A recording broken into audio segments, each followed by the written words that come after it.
Bom, gravando. Esse é outro vídeo que eu queria fazer também sobre a questão dos danos morais.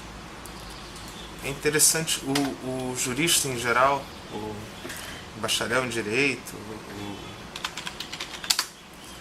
o sujeito que opera com direito, ele tem mania de repetir frases de forma crítica.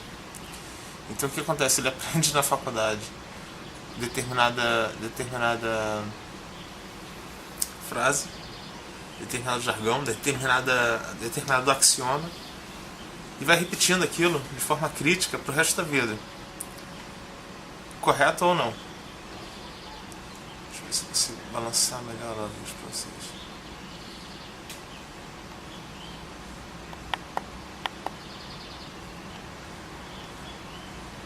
Tá.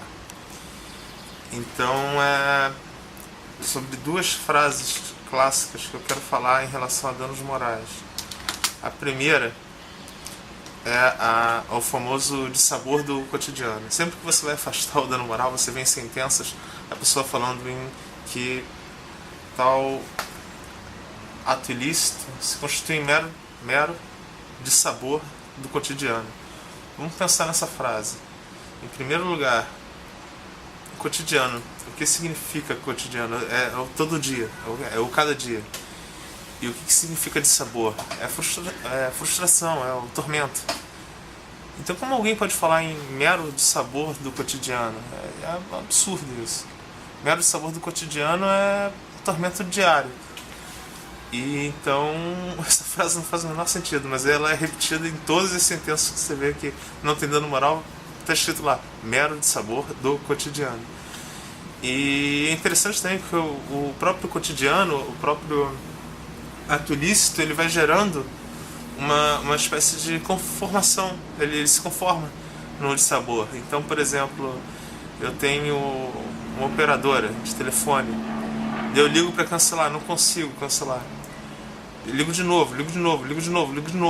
Isso é tão repetido, é tão comum a gente não conseguir terminar um contrato ou ter um direito atendido, que a própria torpeza da instituição está favorecendo ela própria. Porque o que acontece? Isso é tão comum que virou mero dissabor do cotidiano.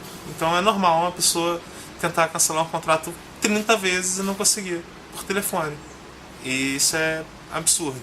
Então você falar em mero dissabor do cotidiano não faz sentido, porque dissabor cotidiano para mim é motivo de depressão. Não existe nada mais evidente de comprovação de dano moral do que um dissabor todo dia, cotidiano.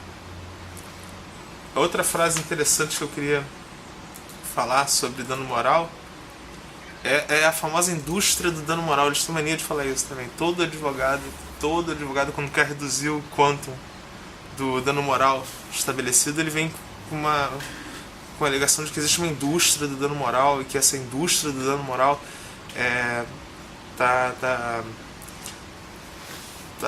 destruindo o judiciário, tá enchendo o cartório de processos e tal. Não é a indústria do dano moral que está fazendo isso, é a indústria do ato ilícito. Quando eles pararem de fazer merda, vai parar de ter ação de dano moral. Não é o João que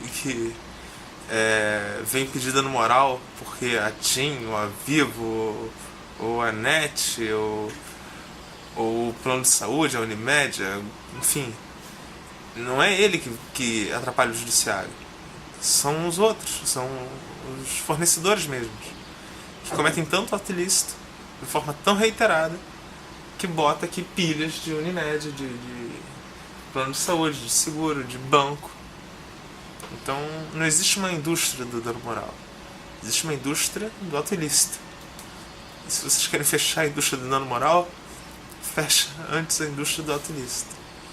São essas duas frases, o dissabor do cotidiano e a indústria do dano moral, que me parecem absurdas e que são repetidas de forma crítica pela maior parte dos operadores do direito. Então é só Isso que eu queria falar. Falou.